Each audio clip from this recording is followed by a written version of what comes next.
নমস্কার দর্শকবৃন্দ, সনাতন আর্য চ্যানেলে আপনাদের স্বাগত জানাই।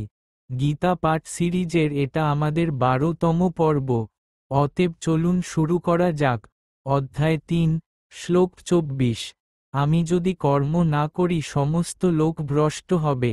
আমি বর্ণসংকর আদি সামাজিক বিশৃঙ্খলার কারণ হব এবং তার ফলে সমস্ত প্রজা বিনষ্ট হবে।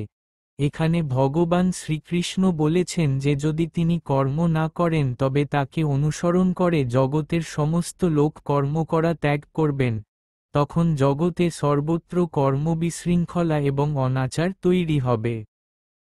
অধ্যায় 3, শ্লোক 25।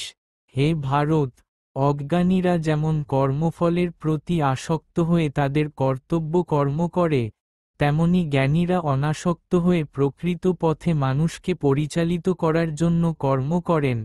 এই শ্লোকে ভগবান শ্রীকৃষ্ণ অর্জুনকে বলছেন, হে ভারত, অজ্ঞানীরা যেরকম কর্মফলের লোভে কর্ম করেন তেমনি জ্ঞানীরা কর্মফলের লোভ পরিত্যাগ করে সম্পূর্ণ নিরপেক্ষ থেকে সাধারণ মানুষকে সঠিক পথে পরিচালিত করার জন্যই কর্ম করেন। অধ্যায় 3, শ্লোক 26। জ্ঞানবান ব্যক্তিরা কর্মাসক্ত জ্ঞানহীন ব্যক্তিদের বুদ্ধি বিভ্রান্ত করে না। তারা ভক্তিযুক্ত চিত্তে সমস্ত কর্ম অনুষ্ঠান করে জ্ঞানহীন ব্যক্তিদের কর্মে প্রবৃত্ত করে।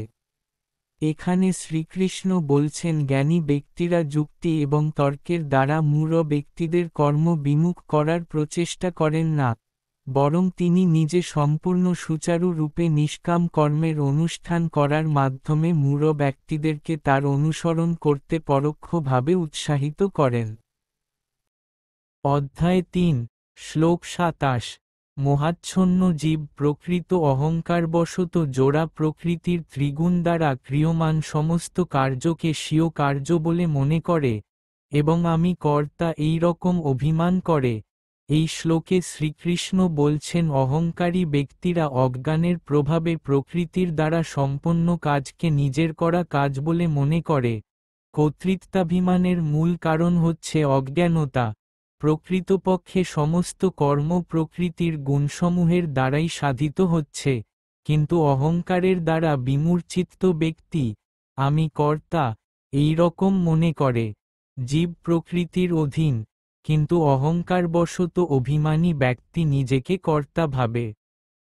অধ্যায় 3, শ্লোক 28। হে মহাবাহ, জ্ঞানী ব্যক্তি ভগবদ উক্তিমুখী কর্ম এবং সকাম কর্মের পার্থক্য ভালোভাবে অবগত হয়ে কখনো ইন্দ্রিয় সুখ ভোগাত্মক কার্যে প্রবৃত্ত হন না। এই শ্লোকে শ্রীকৃষ্ণ অর্জুনকে বলছেন জ্ঞানী ব্যক্তিরা সকাম কর্ম এবং নিষ্কাম কর্মের পার্থক্য সম্পর্কে ভালোভাবে অবগত হয়ে কখনো ইন্দ্রিয় সুখ ভোগের হেতু কর্ম করেন না।